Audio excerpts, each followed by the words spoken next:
I pulled into the driveway on a Sunday evening, 3 days after burying my wife's ashes at the Veterans Cemetery 2 states away. My son Danny had offered to come with me, but I told him no. Some things a man has to do alone. 41 years I'd been married to Rosalind, and the drive home from that cemetery was the longest 300 miles I'd ever driven. My hands steady on the wheel because that's what you do. You keep your hands steady even when the rest of you is coming apart at the seams. I was looking forward to the quiet. I know that sounds strange, grieving man craving an empty house, but grief needs room to breathe, and I hadn't had a single hour alone with it since the funeral. Neighbors bringing casseroles. Church ladies calling. My daughter-in-law's family showing up just to help. I loved them for it, or I told myself I did, but what I wanted, what I needed, was to walk into my own house and sit in Rosalind's chair and cry without an audience.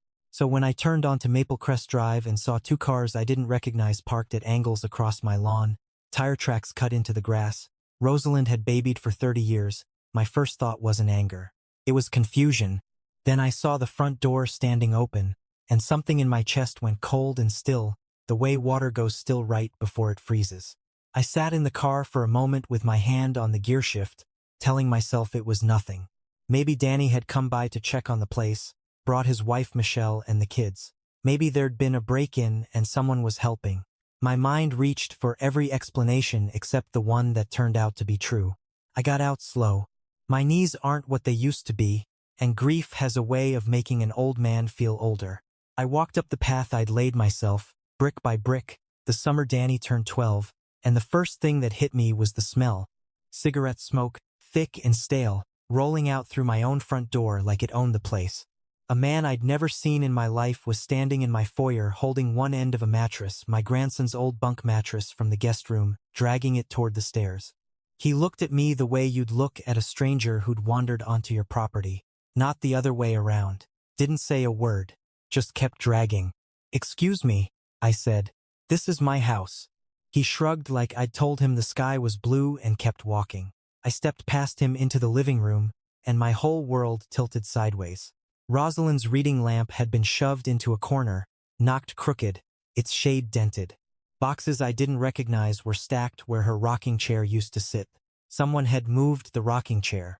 41 years that chair sat by the window so she could watch the birds at the feeder, and now it was pushed against the far wall like garbage waiting for pickup, and there was a stranger's couch, some sagging plaid thing that smelled like a basement, sitting right where my wife used to sit. "Michelle." I called out, because I recognized her mother's perfume before I recognized anything else, that same heavy lavender that always gave me a headache at Thanksgiving. "Danny?" My son came around the corner from the kitchen with a look on his face I hadn't seen since he was 9 years old and broke my grandfather's pocket watch trying to take it apart. Guilty. Scared. A grown man of 34 wearing the face of a boy who knows he's about to get caught. "Dad," he said, "you're back early." "I'm back on schedule, Daniel. What in God's name is going on in my house?" He looked at the floor. He looked at the ceiling.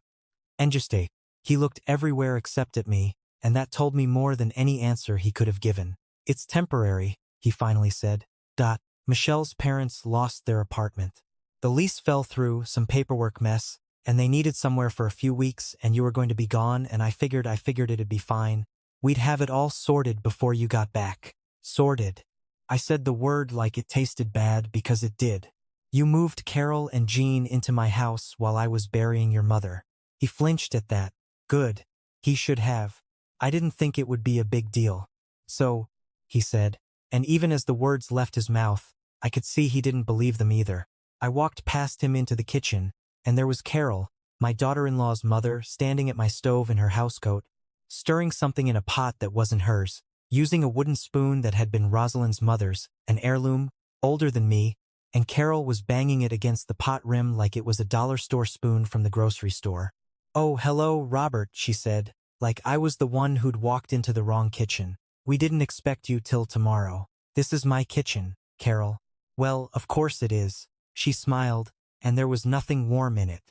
"We're just borrowing it a bit." I walked down the hall to the bedroom Rosalind and I had shared for 4 decades, and I want you to understand, whoever's listening to this, that room was the last place on earth that still smelled like her.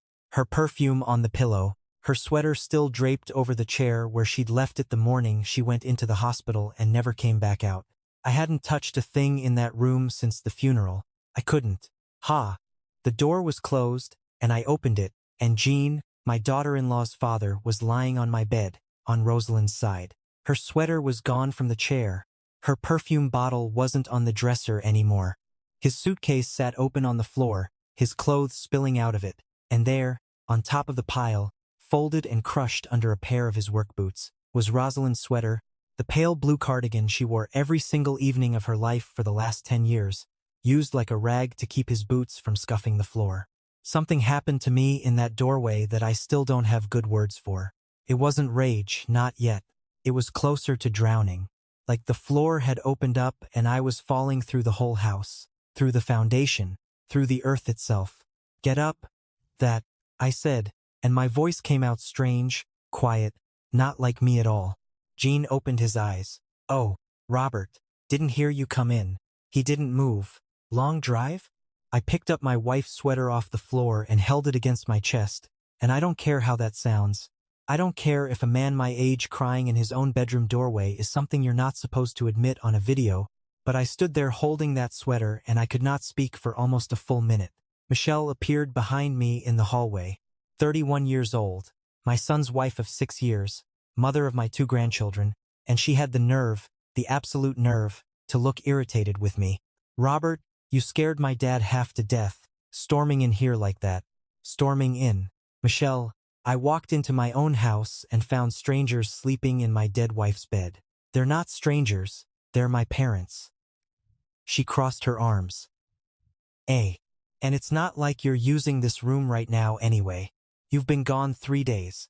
I looked at her for a long moment. I had known this woman for 8 years. I had walked her down the aisle myself when her own father couldn't be bothered to sober up for the ceremony. I had paid for half that wedding.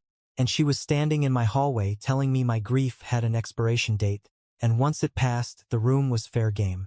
Give me the house key you had copied, I said, because I'd already seen it, a shiny brand new key on Carol's ring by the coffee maker, cut from a blank, not one of the 4 keys I knew existed.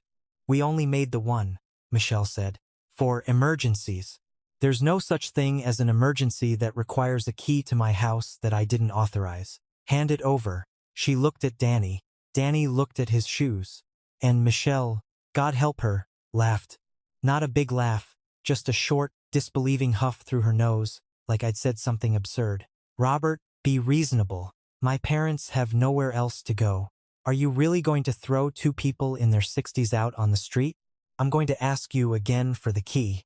She reached into her pocket, slow, deliberate, making sure I watched every second of it, and instead of handing it to me, she set it down on the counter, a small, quiet act of defiance, and slid it 2 inches away from my reach with one finger. There, she said. It's right there. You can have it, but we're staying until my parents find a place. That's not up for discussion. I picked up the key. My hands were shaking, but my voice wasn't. Not anymore. Something had gone cold and clear inside me, the way it does sometimes after the worst of the shock passes, and what's left underneath is just decision. You have until tomorrow morning, I said, to have your parents' things out of this house. Or what? Michelle said. You'll call the police on your own grandchildren's grandparents. Nice. Real nice, Robert. Rosalind would be ashamed of you. I want to tell you that I had a sharp comeback for that, something that put her in her place right then and there. I didn't. I just turned around and walked out to the front porch, because if I'd stayed in that hallway one more second I was going to say something I couldn't take back, and I still had enough sense left in me, even that shattered, to know it.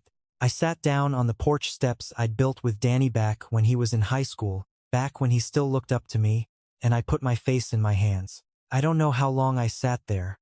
Long enough that the streetlights came on. That's when I heard footsteps on the walk, and I looked up, and it was my neighbor Walt, coming across the yard in his slippers, with a look on his face like a man carrying something heavy. Walt Higgins had lived next door for 22 years. Retired postal worker, widower himself. The kind of man who noticed things because he had nothing left to do but pay attention. He and Rosalind used to talk over the fence about her tomatoes. He'd been at the funeral 3 days ago, stood in the back in his good suit, the one he only wore for funerals and Easter, Robert.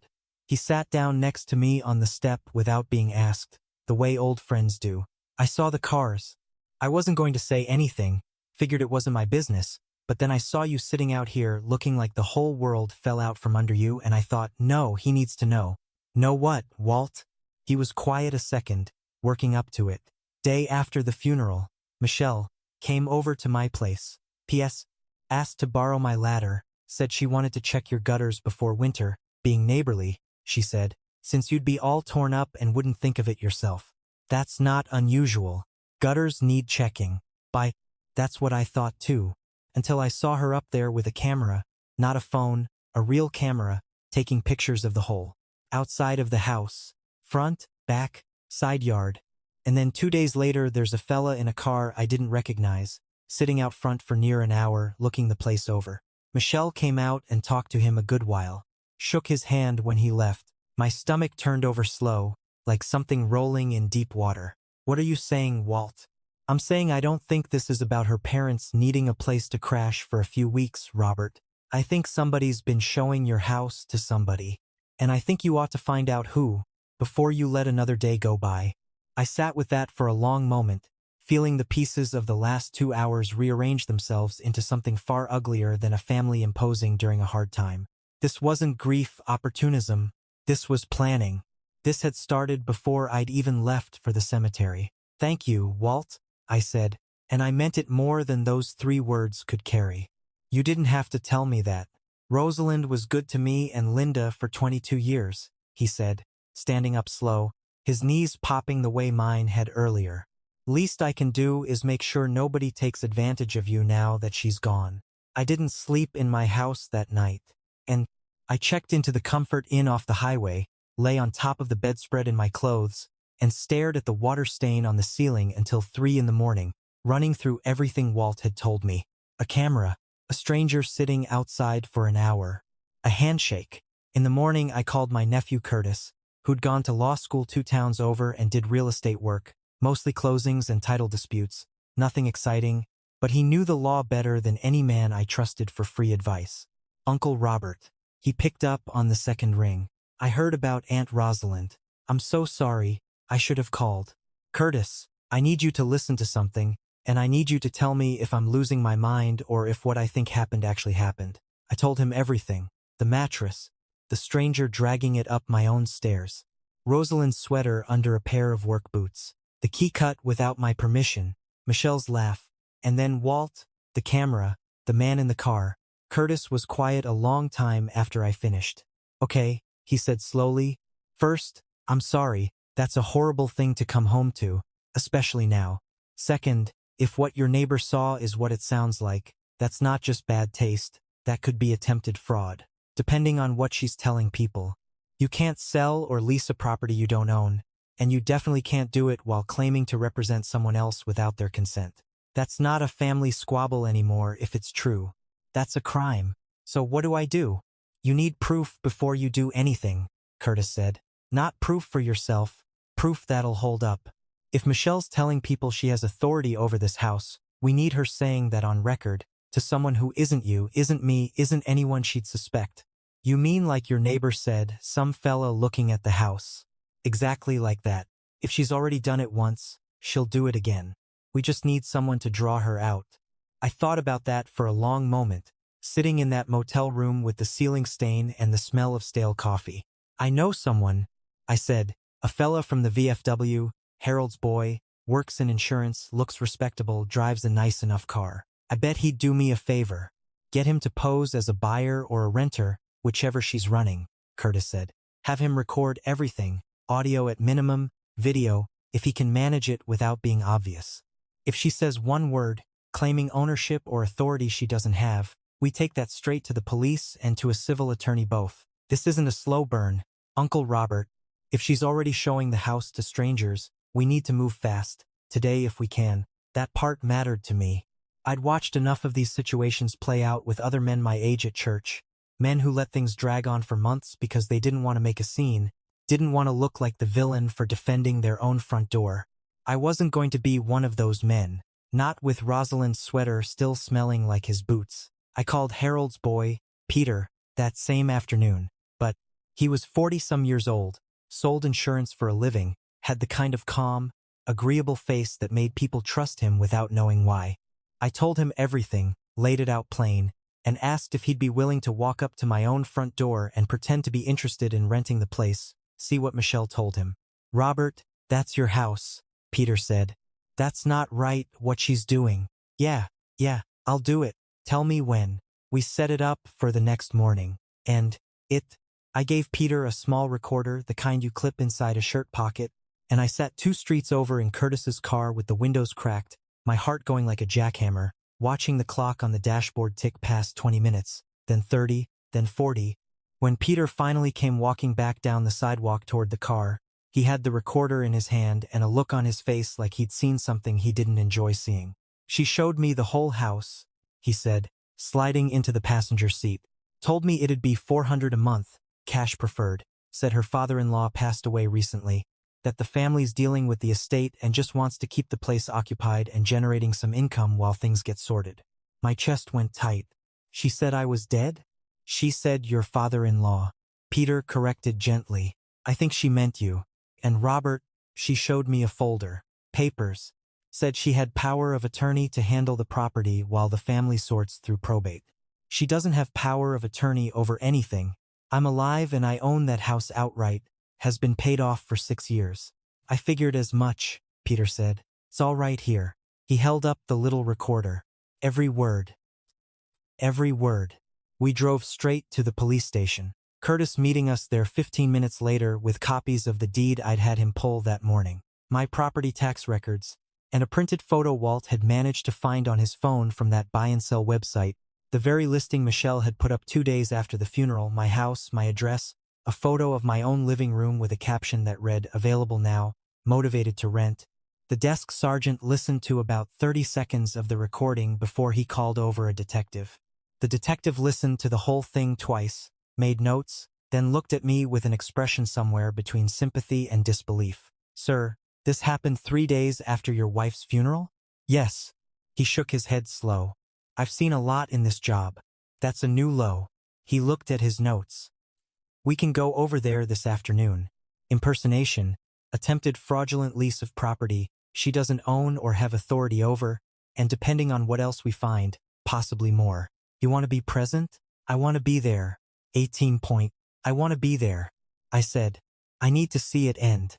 2 officers followed my car back to Maple Crest Drive that afternoon, and I want to tell you, driving down my own street, behind a police cruiser, feeling my hands shake on the wheel not from fear this time but from something closer to relief, is a feeling I hope none of you listening ever have to know for yourselves. The front door was open when we pulled up, same as it had been 3 days before, but this time I wasn't the one walking in confused. This time I walked in with the truth already proven, already recorded, already sitting in an evidence folder in an officer's hand. Carol was in the kitchen again, still using Rosalind's spoon. Jean was in the recliner in the living room, my recliner, feet up, watching my television. Danny was nowhere in sight, and Michelle came around the corner from the hallway with a laundry basket in her arms, and the moment she saw the uniforms behind me, the basket slipped from her hands and clothes scattered across the floor she'd been so eager to claim as her own 3 days earlier. "Ma'am," the lead officer said, "we need to speak with you about a listing for this property."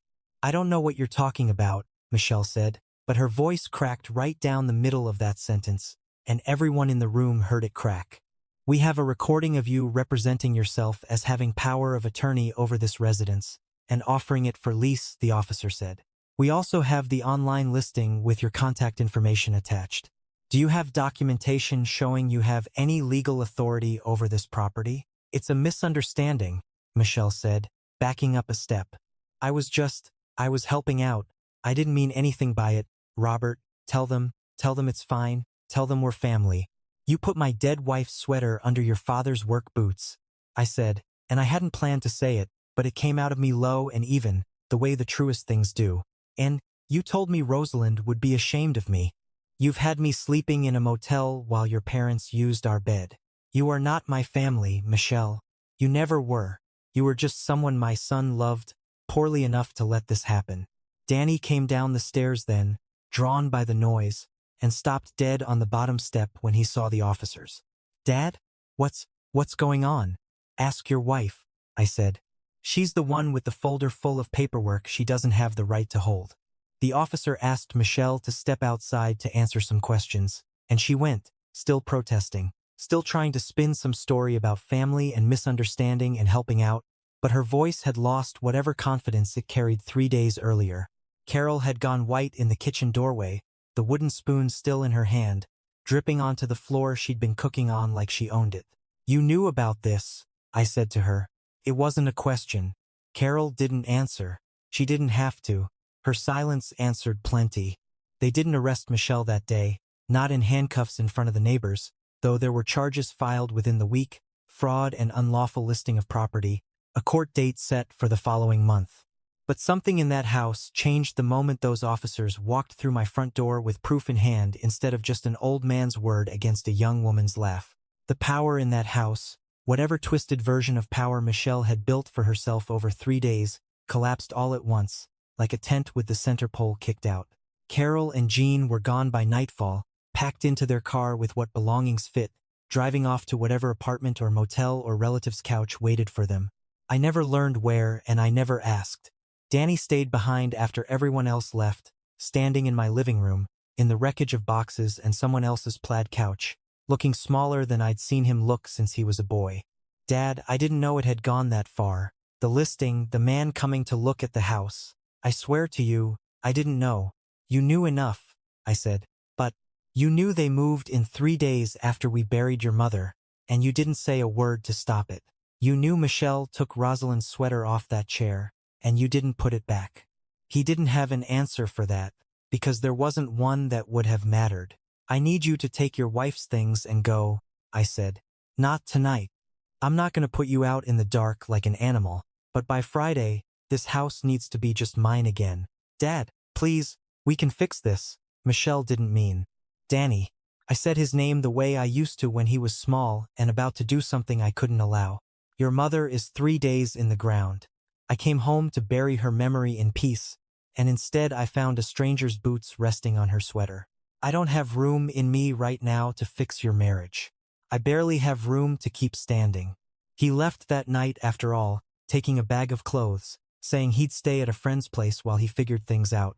And I stood on the porch and watched his taillights disappear down Maple Crest Drive, and I felt something I hadn't expected to feel amid all that anger, grief on top of grief, a second loss stacked on the first, because whatever came of Danny and Michelle's marriage after this, whatever came of the charges and the court date, I understood standing there that some trust, once broken in a house like that, doesn't rebuild the same way a fence does. You can put the rocking chair back by the window. You can wash the boot polish out of a sweater if you're gentle and lucky. But you can't unknow what your son let happen while you were grieving the only woman you ever loved. The court date came 5 weeks later. Michelle pleaded to a lesser charge, some administrative arrangement her lawyer worked out, community service and a fine and a permanent note in a record somewhere that would follow her the rest of her life if anyone cared to look. She was ordered to stay off my property except for court-supervised visits with the grandchildren, arrangements Danny and I worked out slowly, carefully, over the months that followed, both of us feeling our way through a relationship that had cracked but, I want to believe, hadn't shattered completely. I put the rocking chair back by the window the week after Carol and Jean left. I washed Rosalind's sweater by hand, twice, until the smell of shoe polish faded and something closer to her perfume came back to the wool. Faint, but there, if I held it close enough.